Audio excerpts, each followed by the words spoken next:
mana la vida. Es nuestra responsabilidad personal cuidar de nuestro bienestar espiritual, de nuestra salud espiritual. Así como nadie puede cuidar tu cuerpo, tu organismo, lo que tú comes, las horas de sueño, tu descanso, sino solamente tú, exactamente igual ocurre con la vida espiritual. Nosotros somos espíritu, alma y cuerpo. Y es nuestra responsabilidad, ya digo, cuidar de nuestra alma, de nuestro cuerpo, de nuestro espíritu, de nuestra mente, de todo nuestro ser. Ser selectivos a la hora de decir, esto no me conviene. Como dice la Biblia, todo me es lícito, pero no todo conviene.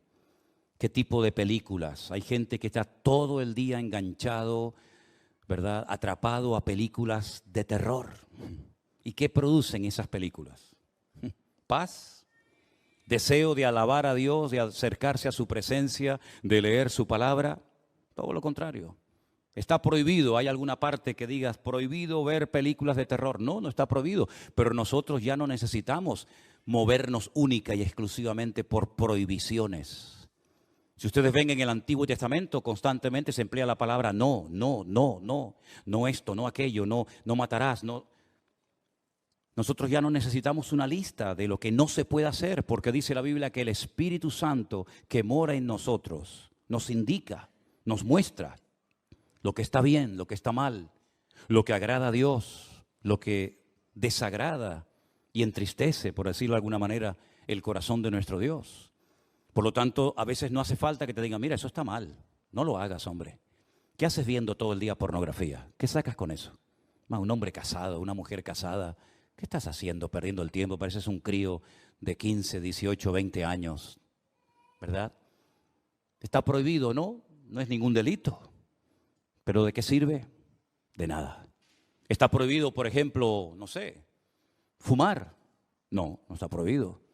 Pero hombre, yo creo que sería bueno, ¿no? Creo que sería bueno que en un momento determinado de tu vida dijeras, como mucha gente que no son cristianos, incluso ateos, dicen, ¿para qué voy a estar gastando mi dinero, corriendo el riesgo de enfermarme inútilmente? Voy a hacer todo lo posible por dejar de hacer esto, ¿sí o no?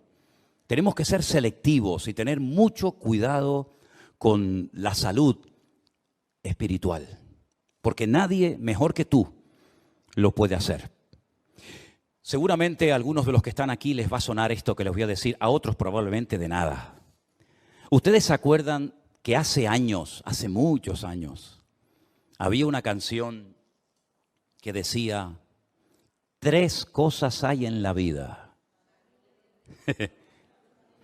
Los que saben esa letra ya tienen una edad, porque esa letra no es de la semana pasada, 3 cosas hay en la... No la voy a cantar, la podría cantar, pero no es plan, ¿no? 3 cosas hay en la vida, salud, dinero y amor. Y el que tenga estas 3 cosas, que le dé gracias a Dios. ¿Se acuerdan? Qué tremendo, ¿no? Seguramente más de uno de ustedes la habrá cantado en su momento o te traerá algún recuerdo. Pues queridos hermanos, la salud espiritual es fundamental. Nosotros estamos rodeados, si se dan cuenta, de gimnasios. Hay docenas de gimnasios por todas partes. En esta calle hay 3 o 4, en la de más arriba otros 3 o 4, por aquí abajo, por la zona de más arriba también. Y es que se han puesto de moda, si me permiten, los gimnasios. Usted ve a la cantidad de gente joven, sobre todo, que están todo el santo día levantando pesas, haciendo ejercicio, tratando de perder peso y tener ese cuerpo 10, ¿no? Para poder caer bien y para ser aceptado por la sociedad. Pero muchas veces, y no tengo nada en contra del deporte, ni muchísimo menos, pero muchas veces he pensado, y esa gente que dedica tantas y tantas horas al deporte, a los gimnasios, ¿cuántas horas dedican a su alma? ¿Cuántas horas dedican a cultivar su espíritu delante del Señor? Bueno, vamos a hablar en esta tarde acerca de esto. Yo quisiera llevarles a Hebreos capítulo 5, por favor, si tienen la Biblia en la mano o quieren seguir la lectura conmigo. En Hebreos, concretamente el capítulo 5, a partir del versículo 12, la palabra del Señor nos dice así. Porque debiendo ser ya maestros, después de tanto tiempo, tenéis necesidad de que se os vuelva a enseñar cuáles son los primeros rudimentos de las palabras de Dios. Y habéis llegado a ser tales que tenéis necesidad de leche y no de alimento sólido. Y todo aquel que participa de la leche es inexperto en la palabra de justicia. ¿Por qué? Porque es un niño. El alimento sólido es para los que han alcanzado madurez, para los que por el uso tienen los sentidos ejercitados en el discernimiento del bien y del mal. Como he dicho en otras ocasiones, estos hebreos, estos judíos que van a recibir esta carta por parte de quien la haya escrito, ya eran segunda o tercera generación, eran hijos de creyentes. Eran personas que ya se suponía que tenían que estar a un cierto nivel, a una cierta estatura espiritualmente hablando. Sin embargo, algo había ocurrido en ellos que se habían quedado como los bonsáis, enanitos, pequeños, ¿verdad? Qué bonitos los bonsáis, ¿verdad? Arbolitos en miniatura, pero realmente a la hora de la cuestión práctica sirven prácticamente de nada. El raquitismo, la falta de madurez, la falta de desarrollo como cristianos es una enfermedad que ha afectado a la iglesia a lo largo de estos últimos 2000 años. Esta carta se escribió hace 2000 años, no se escribió la semana pasada para una iglesia del tiempo actual. Vemos que la falta de crecimiento, el negarse a crecer, el negarse a desarrollarse como cristianos, ya digo, es una enfermedad que siempre, de alguna manera u otra, ha afectado a la iglesia a lo largo de los tiempos. ¿De qué depende realmente el crecimiento, la madurez de una persona? Bueno, vamos a ver, si hablamos físicamente y usted quiere tener una buena musculatura y estar en plena forma, pues tendrá que cuidarse su alimentación, tendrá que hacer algo de deporte, tendrá que abstenerse de ciertas y determinadas cosas que a lo mejor son muy ricas, pero que le van a perjudicar la salud. Si usted quisiera tener un nivel de cultura general amplio, pues tendrá que leer buenos libros, ¿verdad? Tendrá a lo mejor que hacer algún curso, ir a alguna universidad, a alguna escuela para poder aprender pues más, ¿verdad?, de lo que habitualmente sabemos. Pero espiritualmente hablando, lo más importante de todo es nuestra relación con Dios. Porque para eso vino fundamentalmente el Señor Jesucristo a este mundo. Él murió, como sabemos, por nuestros pecados. Derramó su sangre en la cruz. Ocupó nuestro lugar. Pero la pregunta es, ¿solamente pretendía el Señor salvarnos? Porque pensemos un poquito. Si el objetivo del Señor fue solamente salvarnos, perdonar nuestros pecados, ¿por qué una vez que hemos entendido el Evangelio, por qué una vez que le hemos recibido en nuestros corazones como nuestro Señor y Salvador personal, por qué no nos llevó directamente a su presencia? ¿Por qué nos dejó aquí? Si el objetivo era salvarnos y ya somos salvados, ¿por qué nos dejó en la tierra? ¿Para correr el peligro de volver a pecar? ¿De volver a enredarnos con las cosas que nos tenían atados hace años? ¿Por qué correr ese riesgo? ¿Por qué correr ese peligro ahora que ya lo tienes? Ahora que ya has convertido, ahora que ya has humillado y que ya es un hijo, una hija tuya, llévatelo a su presencia. ¿Por qué lo tienes en la tierra 10, 15, 20, 30, 40 o más años? ¿Por qué? Porque hay algo que la Biblia enfatiza mucho y es el crecimiento, la madurez, el desarrollo espiritual. Y repito, eso no depende de nadie, depende de ti, de tu nivel de interés, del esfuerzo que tú hagas por tener cada día una disciplina diaria de tener comunión y relación con Dios. No estoy hablando de religión, estoy hablando de relación. Son dos cosas completamente diferentes. A nosotros nos enseñaron los principios, los dogmas, los sacramentos de una religión. Y eso es lo que teníamos, una religión. Pero sin embargo el Señor Jesucristo no vino a este mundo a traer una nueva religión o a potenciar, por ejemplo, la religión de sus padres, como era el judaísmo. Sino Él vino para volver a conectar al hombre con Dios. Porque en un principio el hombre estaba conectado, tenía íntima comunión y relación con Dios. Adán hablaba con Dios con toda libertad, no necesitaba sacrificios, no necesitaba hacer absolutamente nada. Hablaba con Dios y Dios hablaba con él y había una relación extraordinaria. Pero eso se perdió. Eso se perdió. El hombre pecó, el hombre se desconecta de Dios, queda fuera de la cobertura de Dios y automáticamente entra en un sistema, como bien saben ustedes, de sacrificios, de rituales, de holocaustos, ¿verdad? Derramamiento de sangre. Luego vino la ley, un montón de mandamientos, concretamente 613. Y uno dice, pero ¿y comunión con Dios? Pocos eran los que tenían comunión con Dios. Por ahí hay uno que se llama David, que dice que llegó a ser el hombre más cerca del corazón de Dios. Por ahí hay gente como Samuel, como Moisés, ¿verdad? Como tal vez Abraham. Pero a nivel nacional, esa relación, esa comunión, esa amistad que existía del hombre con Dios, se perdió completamente. Y cuando el Señor Jesucristo vino, en una ocasión, le dijo a sus discípulos, ustedes quieren ser mis amigos. Porque si ustedes simplemente lo que quieren es que yo les trate como un maestro que le da clases a sus hijos, a sus discípulos, pues ahí nos quedaremos. Pero si quieren profundizar y si ustedes quieren ser mis amigos, yo les voy a decir qué tienen que hacer. Y les dijo, haced todo lo que yo os enseñe. Y llegaremos a cultivar y a desarrollar una relación de amistad entre ustedes y yo. ¿Cuántos en esta tarde quieren ser amigos de Dios? ¿A cuántos en esta tarde les interesa tener comunión y relación personal con Dios?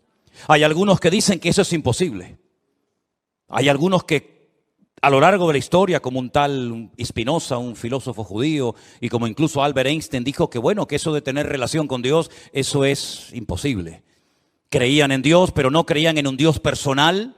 No creían en un Dios que se interesara por tu vida, por tus necesidades, por tus problemas, por tus luchas, por tus pruebas, sino en un Dios que estaba por ahí, pero tan ocupado que búscate la vida, porque para eso yo te di un cerebro, unas piernas, un ojo, y para eso di leyes a la naturaleza, y a la hora de la verdad, pues Dios no aparece por ninguna parte.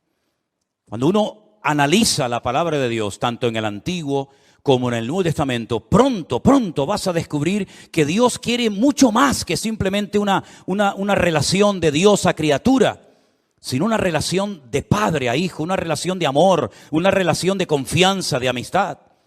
Incluso en la carta a los Hebreos, el que la haya escrito, dijo que ahora podemos tener acceso y debemos acercarnos a Dios con libertad. No acercándonos a un Dios desconocido, frío, distante, indiferente, que es imposible conocerlo, sino todo lo contrario. Es un Dios que se ha revelado y ahora conocemos que Dios no solamente es un Dios creador, como lo vemos en el Génesis, sino es un Dios que perdona, un Dios que se compadece, un Dios de misericordia, un Dios que vino a buscar y a salvar lo que se había perdido, un Dios que se humana, que se encarna, que habita entre nosotros para entender nuestras miserias, para caminar como nosotros y sobre todo para elevarnos y mostrarnos que en esta vida, aunque tengas salud, dinero y amor, si no tienes a Dios, no tienes absolutamente nada. Porque en esa antigua canción se enfatiza y se apunta a lo que todo el mundo quiere tener: salud, dinero y amor. Y como dice la canción, en el que tenga estas tres cosas, que le dé gracias a Dios. Pero ¿y si no tengo salud? Si no tengo dinero, y si en el amor he tenido muchos problemas, entonces no tengo motivos para darle gracias a Dios. ¿No tengo ninguna razón de vivir? Por supuesto que sí. En la Biblia encontramos personas que no tenían una buena salud, no tenían una buena economía y no tenían ni siquiera amor, sino todo lo contrario. Y sin embargo tenían una relación y una amistad con Dios realmente extraordinaria. Y es que la vida no consiste solamente en tener salud, dinero y amor, sino el objetivo de la vida es tener comunión y relación con Dios. Y por eso Él dice: yo soy el camino, yo soy la verdad y yo soy también la vida. Y nadie va a ir al Padre sino solamente a través de mí. Es decir, no solamente Él nos muestra que quiere tener comunión con nosotros, sino nos enseña cómo puedo acercarme a Él a través de su sacrificio, a través de sus méritos. En ningún momento menciona la palabra religión, en ningún momento me da una lista, un decálogo como se le dio al pueblo de Israel en el Antiguo Testamento, sino que ahora dice, mira, te lo voy a poner más fácil todavía. Así como el pueblo de Israel se esforzaba y se esforzaba tratando de agradar a Dios y nunca lo consiguió porque a lo mejor eran demasiados mandamientos, yo voy a resumir todo eso en dos solamente. El primero y más importante, amarás al Señor tu Dios con toda tu alma, con todo tu corazón y con todas tus fuerzas. Y el segundo, y amarás al prójimo como a ti mismo. Si eres capaz de cumplir con estos dos mandamientos, has cumplido con toda la ley y con todos los profetas. ¿Cuántos dicen amén? Es decir, que vemos que insistentemente en cualquier generación que busques, en cualquier libro, a través de la escritura de cualquier profeta, vas a encontrar que la meta, el objetivo, el anhelo de Dios es volver a tener comunión con el hombre. Y hace todo lo que está a su alcance para ponerse a su nivel y para enseñarle que el hombre si quiere, puede volver a tener comunión y relación con Dios. Tu salud espiritual depende del nivel de relación y de comunión que tengas con Dios. Amén, hermanos. En segundo lugar, si tienes relación y comunión con Dios, vas a anhelar, vas a querer. El Espíritu Santo que mora, que vive en tu corazón, te va a impulsar a las Escrituras, al manual de instrucciones, a través del cual vas a descubrir el corazón de Dios. Te vas a dar cuenta qué es lo que a Él le agrada, qué es lo que Él espera de ti, cuál es el propósito de tu existencia. Y entonces te vas a dar cuenta de que necesitas tener conocimiento de la Biblia, conocimiento de las Sagradas Escrituras, relación con Dios, conocimiento de las Sagradas Escrituras, para que pueda conocer en todo momento las instrucciones del Creador, el diseño, los planes de Dios para mi matrimonio, para mi familia, para mi vida personal, para mis negocios, para la vida de mis hijos, de mis nietos, etcétera, etcétera. Y no vayas por la vida inventándote cosas que Dios nunca le pidió a nadie que hiciera. Para que no vayas por la vida tocando puertas y buscando palabra por aquí y por allá, sino que Dios te dice, toma, ahí tienes toda la Escritura. Y como dijo Pablo a Timoteo, ocúpate en la lectura. Dedica tiempo a conocer las Sagradas Escrituras, porque ellas pueden producir en ti sabiduría de Dios y pueden hacerte un hombre de Dios, de lo cual no tendrás nada que avergonzarte en esta vida. Y por si hay alguna duda, bueno, ¿qué parte leo? ¿Será esta más inspirada, esta menos inspirada? Le dice a Timoteo y por consiguiente a todos nosotros, toda la Escritura es inspirada por Dios, toda. Desde el Génesis 1:1 hasta el amén de Apocalipsis, cada texto, cada parábola, cada historia, cada profecía, todo ha sido inspirado por el Espíritu Santo para que tengas una base sobre la cual edificar tu fe y poder desarrollar una íntima y maravillosa comunión con nuestro Creador. ¿Cuántos dicen amén? Y entonces cuando tengas una óptima relación con Dios y un nivel de conocimiento de las Escrituras, va a venir solo algo que es imprescindible hoy en día para poder vivir una vida cristiana victoriosa. ¿Saben lo que es? Lo que hemos leído en esta noche. El discernimiento espiritual. El discernimiento del bien y del mal. Lo que te va a permitir tener como una especie de alarma, una especie digamos, de alarma espiritual, de sensibilidad espiritual, diciendo, eso no es de Dios. Aunque suene muy bonito, aunque a la gente le haga mucha gracia, eso no ha nacido, no viene del corazón del Señor. ¿Por qué? Porque yo conozco a mi Dios. Y yo sé que eso al Señor, a mi Padre, a mi amigo, no le agrada. Estos creyentes a los cuales se les escribe esta carta, se les llama niños. Se les llama inmaduros. Se les dice en otra porción, no he podido profundizar para enseñarles cosas más profundas porque me resulta muy difícil buscar términos que ustedes puedan entender. Y no es que sean cosas muy profundas y difíciles de entender, sino como dice aquí, os habéis hecho tardos para oír. Porque no es lo mismo explicarle a un niño una cosa que explicarle a un hombre de 20, 30 o 40 años lo mismo. Tienes que cambiar el lenguaje, tienes que hablar en una terminología, en una forma diferente. ¿Por qué? Porque es un niño y no te va a entender. Y eso es lo que está diciendo el autor de la carta a los Hebreos. No les puedo explicar cosas profundas porque no habéis crecido, os habéis quedado estancados. Estáis en los primeros rudimentos de las palabras de Dios. Todavía estáis con la leche y no con el alimento sólido. Y por eso ustedes no han desarrollado, no han ejercitado el discernimiento del bien y del mal. Si ustedes recuerdan el mensaje que di hace unos domingos atrás acerca de la muerte de 2 hijos del sacerdote Aarón, dice la Biblia que a partir de ese momento se les dijo a los sacerdotes del Antiguo Testamento que no entraran bajo los efectos del alcohol para que no les pasara lo mismo que les pasó a sus hijos. Pero añade a continuación, y para que en todo momento seáis capaces de discernir entre el bien y el mal, entre lo que es inmundo de lo que es puro o limpio. En otras palabras, ser cristiano no significa perder la razón, sino todo lo contrario, es recuperar la razón, el sentido, el equilibrio de las cosas. El apóstol Pablo, cuando le escribe a los romanos en una de las cartas tal vez más hermosas y profundas de todas las que se encuentran en el Nuevo Testamento, dice que Él es nuestro culto racional. No perdemos el control, no nos disparatamos, no nos volvemos locos cuando nos convertimos a Cristo, sino todo lo contrario, recuperamos la cordura que el mundo y el pecado nos arrebató cuando estábamos fuera de la voluntad de Dios y de sus caminos. El raciocinio, el poder razonar, el poder discernir entre lo que es de Dios, lo que no es de Dios, lo que le agrada, lo que no le agrada, eso viene, dice, con la práctica, con el uso, se desarrollan los sentidos. Y busqué qué quería decir el autor de la carta cuando habla de los sentidos bien ejercitados. Y precisamente habla de los sentidos de la vista, del olfato, ¿verdad? Del tacto. Cuando alguien ve algo dice, eso no es de Dios.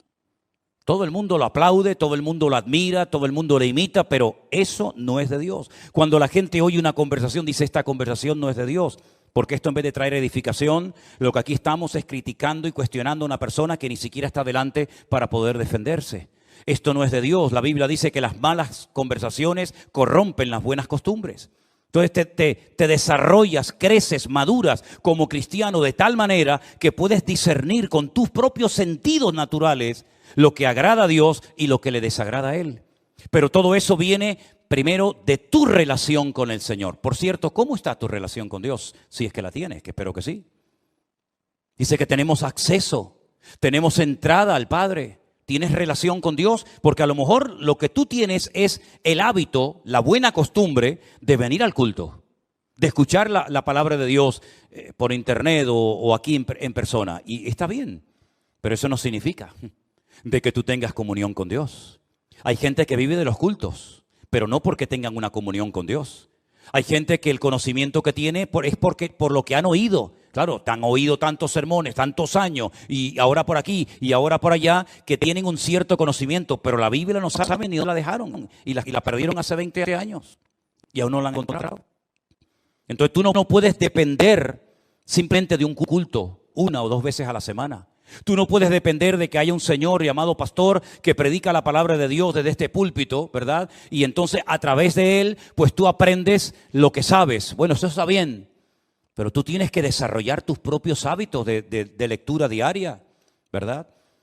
Y por eso quiero recordarles a los hermanos de la iglesia que yo les he mandado por el WhatsApp de la iglesia el curso de Isaías para que ustedes mismos de una forma autodidacta lo puedan hacer en sus propios hogares, para que no dependan única y exclusivamente de las reuniones, de los cultos, sino que ustedes puedan también acostumbrarse a buscar la Biblia, a orar, a aprenderse textos de memoria, a estudiar la palabra de Dios, porque ya sabemos que las cosas pueden cambiar en cualquier momento.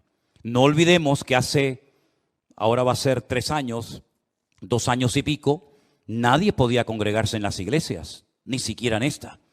Y todos estuvimos durante meses encerrados en nuestras casas. Y fue un tiempo maravilloso que el Señor le dio a miles, por no decir millones, de cristianos para que por fin no tuvieran la excusa de decir es que trabajamos tanto, es que no tengo tiempo para leer y estudiar la Biblia. Pues el Señor te tomó la palabra y le dio tiempo más que suficiente a miles de cristianos para que por primera vez en su vida pudieran tomarse en serio el leer todos los días, como comes todos los días, pues que comas de la palabra de Dios para alimentar tu alma y tu comunión y relación con el Señor.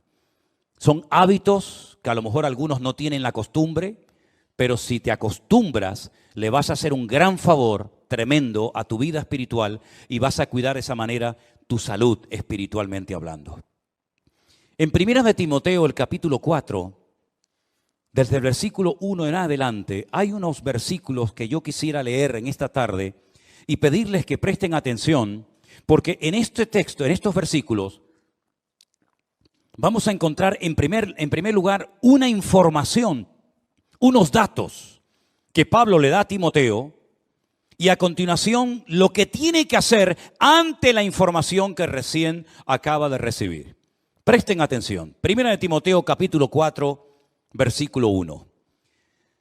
Pero el Espíritu dice claramente que en los postreros tiempos algunos apostatarán de la fe, escuchando a espíritus engañadores y a doctrinas de demonios. ¿Entendió este versículo usted? ¿Lo entendió?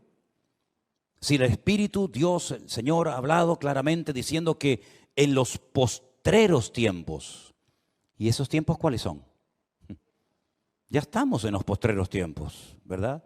En los tiempos finales, algunos, no todos, gracias al Señor, apostatarán, abandonarán la fe, darán marcha atrás. Conocieron, pero no quieren continuar. Se enfriaron, se apartaron, se alejaron, se enfadaron. Póngale todos los adjetivos que usted quiera. La cuestión está que dice que apostataron. Ya no están en el camino. Estuvieron, pero ya no están. Han apostatado, han dado marcha atrás, han renegado incluso. Y dice, y escucharán a espíritus engañadores y a doctrinas de demonios. Ahora, ¿cuál es el mejor lugar, la mejor plataforma para enseñar falsas doctrinas? Voy a ponerles algunos ejemplos. Nosotros vivimos o tenemos la iglesia a muy pocos metros del estadio de fútbol. Ese estadio no se utiliza para reunir a la gente los días que hay partido de fútbol para enseñar Biblia en mano falsas doctrinas. El objetivo de ese estadio de fútbol es jugar al fútbol. Es decir, no se hace un culto con el objetivo de adoctrinar a la gente de una forma antibíblica. Si usted va a un teatro, si usted va a un cine, hombre, puede ver alguna escena, puede haber algún momento en la película, en el teatro, que digan algo, que hagan algo que no es bíblico, pero el teatro, ¿verdad? El cine no es un lugar creado y diseñado específicamente para enseñar falsas doctrinas a la gente. Entonces, ¿cuál es el mejor lugar, la mejor plataforma para que el enemigo en un momento determinado pueda enseñar falsas doctrinas a la gente? Las iglesias. Porque en las iglesias lo que se estudia es la Biblia. No venimos aquí a jugar al fútbol. No venimos aquí como una pasarela para lucir ropitas. No venimos aquí para pasar el tiempo ni para estar un rato entretenido viendo una obra de teatro o una película o un acto cualquiera que sea. Venimos aquí supuestamente para alabar a Dios, ¿sí? Y para aprender de su palabra. Luego, las iglesias, si no tienen el discernimiento espiritual suficiente, es el lugar idóneo para que las personas que vienen con su corazón abierto y con ganas de aprender y con ganas de conocer de Dios, en un momento determinado puedan ser engañadas, seducidas y manipuladas con falsas doctrinas. ¿A quién es más fácil engañar? ¿Al que tiene un alto conocimiento bíblico o a una persona que es ignorante de las Sagradas Escrituras? ¿Cuál ha sido el gran problema de miles de cristianos en los últimos años? Que ya no leen la Biblia. Ya no leen la Biblia. E incluso esa costumbre con la cual yo me crié, que todo el mundo venía a la iglesia con la Biblia, ya se ha perdido. Pocos son. Miren esta tarde, por ejemplo, a su alrededor y miren cuánta gente viene como algo normal, ¿verdad? Como llevas las llaves del coche o como llevas la documentación. ¿Y la Biblia dónde está? No, no pasa nada, nos ponen ahí una pantalla y ahí la leemos, incluso algunos, bueno, con el teléfono, vale, venga, de acuerdo, venga, con el teléfono, pero algunos ni eso. Ya esa costumbre se perdió. ¿Cómo puede usted comprobar si lo que estamos poniendo en la pantalla, si lo que yo estoy compartiendo es bíblico o es antibíblico? ¿Cómo lo puede saber usted? Primero, no dedica tiempo a escudriñar la palabra. No tiene un conocimiento de la Escritura. Viene aquí, oye a un señor que tal vez no conoce de nada o que le une una cierta amistad o familiaridad, ¿verdad? Y entonces usted se fía. Cuidado, cuidado. Nunca mezcle la amistad y el favoritismo y ni siquiera aspectos familiares con el hecho de tener cuidado a la hora de qué me están enseñando, qué me están a mí instruyendo. Qué bueno sería que los padres que acaban de mandar a sus hijos ahora a las clases de la escuela dominical le preguntaran, espero que lo hayan hecho en algún momento, digo yo. Oye, una pregunta, ¿qué le están enseñando a mi hija en la clase esa donde está ahora? ¿Qué le están enseñando a mi hijo? ¿Puedo entrar a la clase para ver cómo es la clase donde mi hijo está? ¿Quién es la persona que le está enseñando Biblia a mi hijo? ¿Es usted? ¿Es usted, hermano o hermana? Informarse, saber en todo momento. ¿Por qué? Porque la Biblia advierte de que en los últimos tiempos vendrían engañadores y se enseñarían falsas doctrinas. Y yo pregunto, ¿tienen noticia o les ha llegado a los oídos de que esto ya es un hecho en el pueblo cristiano hoy en día? ¿O esto es algo que todavía no hemos visto en la cristiandad? Han proliferado por todas partes las falsas doctrinas, las falsas enseñanzas.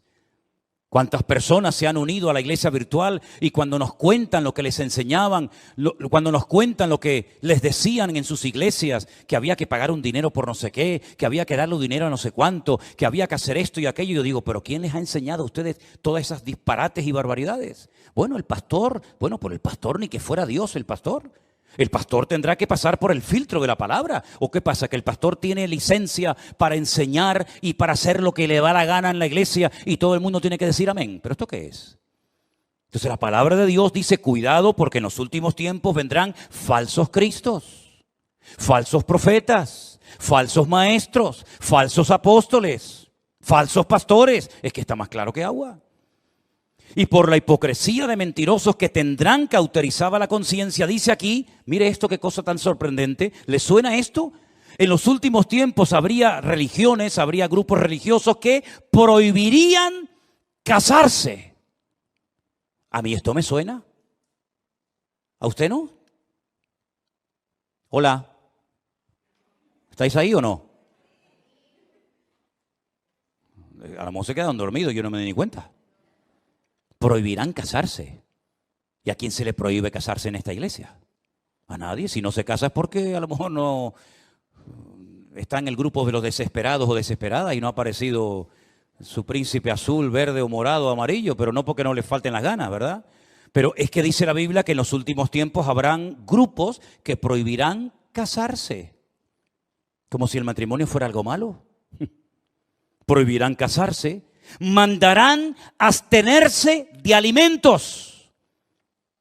¿De qué alimentos tenemos que abstenernos los cristianos hoy en día? ¿Acaso se enseña en esta iglesia, cuidado, no coma mucha fruta, cuidado, no coma mucha carne? Bueno, por ahí salió hace poco un ministro diciendo que no había que comer tanta carne. Cara más dura. Prohibirán casarse. Sin embargo, dice la Biblia que Dios creó todas esas cosas para que con acción de gracias participaran los creyentes, los que han conocido la verdad. Porque todo lo que Dios creó es bueno y nada es de desecharse si se toma con acción de gracias. Entonces hay millones de personas que aceptan que una persona que quiere servir al Señor no se puede casar. Y lo aceptan. ¿Dónde enseñó eso el Señor? Pero no dicen que Pedro fue el primer papa. ¿No dicen por ahí? Y una pregunta, ¿y no le sanó el Señor a Pedro a la suegra? Porque yo veo en los evangelios que un día Cristo entró a la casa de Pedro y la suegra estaba enferma. Y el Señor le sanó a la suegra. No creo que por eso la haya negado, ¿no? Pero si tenía suegra, es porque estaba casado. Pero no era el primer papa. En fin, aquí algo falla, ¿no? Porque por la palabra de Dios y por la oración es santificado. Ante esta información, Ante este mensaje de alarma, de advertencia, Pablo le dice ahora a Timoteo, versículo 7, desecha las fábulas profanas y de viejas. Ejercítate para la piedad.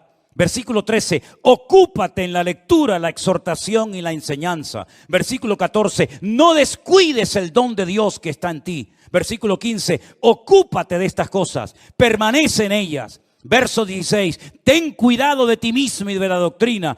Y también dice, persiste en ello, pues haciendo esto te salvarás a ti mismo y a los que te oyeren. En otras palabras, hay que hacer algo.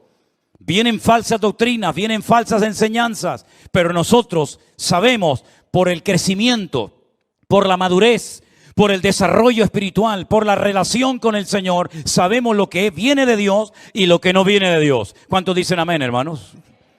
Pero es su deber. No es mi responsabilidad que usted sepa mucho de la Biblia. ¿De qué sirve que yo quiera que usted crezca y madure si usted se niega a crecer? ¿De qué sirve eso?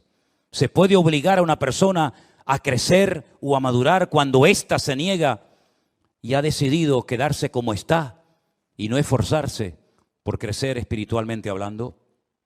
Hermanos, hay gestos, hay cosas que los niños hacen y se les permite, se les tolera. ¿Por qué?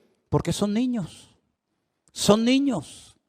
No vean ustedes cuando Adriel empieza a soltar gases. Oye, no se corta, no dice, ay, perdón, abuelo. Ay, perdón, abuela, se me escapó. Él no se corta un pelo, él, ala, venga, pierna suelta. ¿Qué le parece? Hay niños que se chupan el dedo.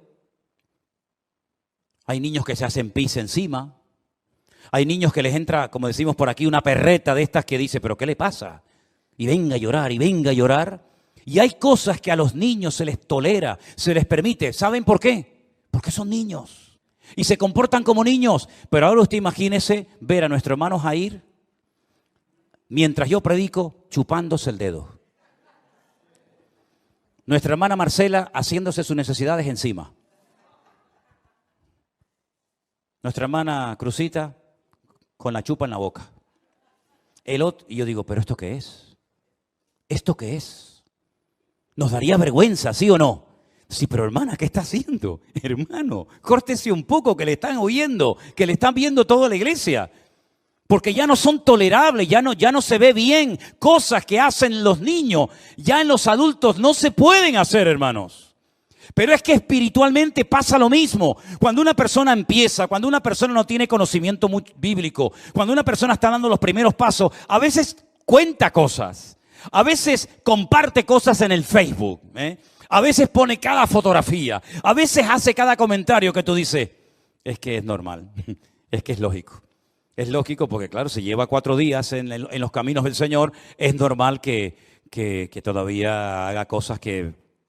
Pero cuando yo era niño, dice Pablo, hablaba como un niño, pensaba como un niño, me comportaba como un niño. Mas cuando ya fui hombre, dejé lo que era de niño. Es decir, los niños se enfadan por cualquier cosa. ¿Se dan cuenta de eso? Se enfadan y a los 10 minutos otra vez son amigos. Y a veces los padres son tan tontos que se ponen peleados entre los padres y después los hijos en 5 minutos ya son amigos otra vez. Y los padres se distanciaron el resto de su vida. ¿Qué te parece? Hermanos queridos, es tiempo de dejarnos de chupar el dedo. Es tiempo de crecer, es tiempo de madurar, es tiempo de desarrollar el discernimiento espiritual por la práctica, por el uso. ¿Y saben algo que el Señor te va a dar para madurar y para crecer? Y lo está haciendo, oportunidades. Aprovecha todas y cada una de las oportunidades que el Señor te da para servir, para madurar y para crecer. Valora todo lo que el Señor está haciendo en tu vida y recibes cada día y cada semana. Sé selectivo, ¿verdad? No te voy a dar una lista, mire, si usted viene a esta iglesia, esto y esto no se puede hacer, esto es lo que tiene que hacer. No trabajamos así. Queremos trabajar con gente adulta, con gente que diga, bueno, ¿qué tengo que hacer? Dígame, ¿qué tengo que hacer si yo quiero convertirme en un buen cristiano? Mire, ¿no tiene Biblia? No. Margarita, dele una Biblia Usted va a comenzar a leer la Biblia por aquí y por allá y la va a leer, y cuando no entienda algo pregunte, y si no entiende una palabra la busca en el diccionario, y así va usted a comenzar a descubrir un mundo de verdades tremendas que lamentablemente no nos enseñaron. Nos enseñaron que los que quieren servir a Dios no se pueden casar.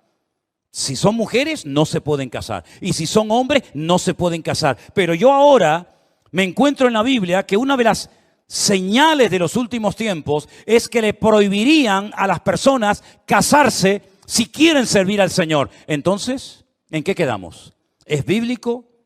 ¿Está bien o está mal? Ahí tiene usted una verdad revelada. Nos dicen, para pedir el perdón de tus pecados tienes que ir a un hombre y contarle todos tus problemas, todos tus pecados, y entonces ese hombre te perdona. Bien. Vamos a la palabra de Dios y encontramos que solamente Dios puede perdonar los pecados al ser humano. Nadie, ningún cura, ningún pastor, ningún reverendo, ningún rabino, nadie tiene la capacidad de perdonarle los pecados a otra persona. Otra verdad revelada.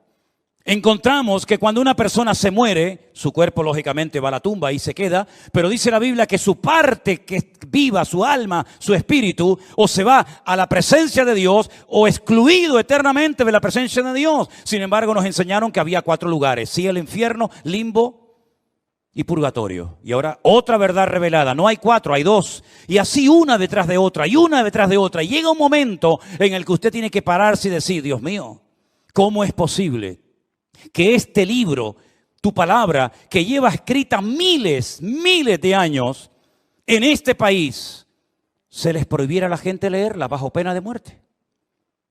Es que eso es historia de España, esa es nuestra historia negra. En este país se quemó a la gente, en este país se mató a la gente por el delito de leer la palabra de Dios y por el delito de llevarle la contraria a una institución, a una mega estructura que enseñaba cosas antibíblicas en vez de ceñirse a la palabra de Dios. Entonces, mis queridos hermanos, ser cristiano no es algo con lo que ya nacemos, nos ponen el cuño, el sello, ¿no? Ya, miren, esta tarde hemos orado por Adriel, pero Adriel tendrá que aceptar al Señor el día de mañana. ¿De qué sirve de que su abuelo fuera pastor? ¿De qué sirve de que sus padres se han convertido? ¿De qué sirve que haya nacido en el seno de una iglesia donde en poco tiempo estará jugando con los niños y asistiendo a la escuela dominical y participará de los campamentos si el Señor lo permite, ¿verdad? ¿De qué sirve todo eso si él no desarrolla, si sus padres no le inculcan la importancia de lo que yo estoy enseñando? Relación con Dios, conocimiento de las Escrituras para poder...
poder llegar a un nivel de poder discernir entre el bien y el mal. ¿De qué sirve todo eso? Teoría, teoría y teoría.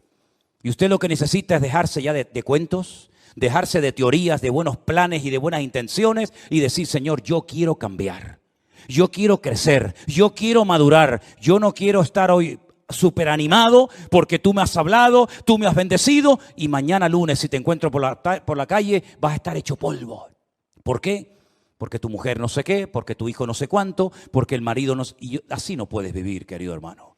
Tú tienes que aprender a tener una madurez, una estabilidad y una firmeza. Y eso es posible, conseguirlo en la vida. Si no fuera posible, yo te estoy tomando el pelo. Pero te estoy enseñando verdades bíblicas para que tú madures y no dependas de mí. No dependas de la iglesia, no dependas de los cultos, sino dependas única y exclusivamente de tu comunión y de tu relación con tu Dios y con tu Señor. ¿Cuántos dicen amén? Cierra tus ojos ahí donde estás y pídele al Señor con todo tu corazón, si así lo deseas. Señor, entra en mi vida y cámbiame, Dios mío. Yo quiero crecer, yo quiero madurar, yo quiero tener comunión y relación contigo. Si hubiera alguna persona ahí en su casa, en el sitio donde estás en este momento siguiendo este culto, y tú quieres recibir al Señor Jesucristo como tu Señor y Salvador personal, para comenzar hoy mismo una relación directa con Él, ahora es el momento. Has escuchado la palabra, has escuchado la enseñanza, ahora te corresponde a ti decir: Dios mío, perdóname. Ven a mi vida, Señor, cambia mi corazón. Yo quiero recibir al Señor Jesús en mi corazón como mi Señor y Salvador personal. Quiero caminar contigo todos los días de mi vida, Señor. Quiero conocerte, quiero esforzarme, quiero estudiar la palabra de Dios, la cual me abrirá los ojos.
Me permitirá servirte como tú quieres que lo haga, Señor.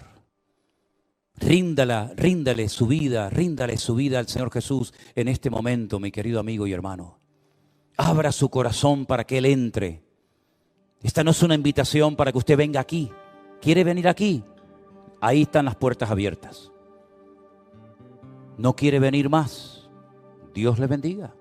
Pero si el objetivo de esta iglesia no es que la gente venga aquí y se congreguen aquí, o los que están en su casa que formen parte de la iglesia virtual, si el objetivo es que tú conozcas a Cristo, que tú le sirvas y le honres a Él, y que te congregues donde quieras, con nosotros o en otra congregación, da igual. Pero lo importante es que tú te conectes a la fuente de la vida, al camino, la verdad y la vida, que es el Señor Jesús. Al único mediador entre Dios y los hombres, al único nombre bajo el cielo dado a los hombres, a través del cual podemos ser salvos. Señor, en esta tarde nos rendimos a ti. Dígalo conmigo, hermano. Yo me rindo a ti, dígalo conmigo. Yo me rindo a ti en espíritu, alma y cuerpo. Quiero crecer, quiero conocerte, quiero servirte con eficacia en tu reino. Y te pido que trabajes en mi vida para que yo, Señor, sea un buen hijo de Dios, una buena hija de Dios, honrándote y sirviéndote con todo lo que haga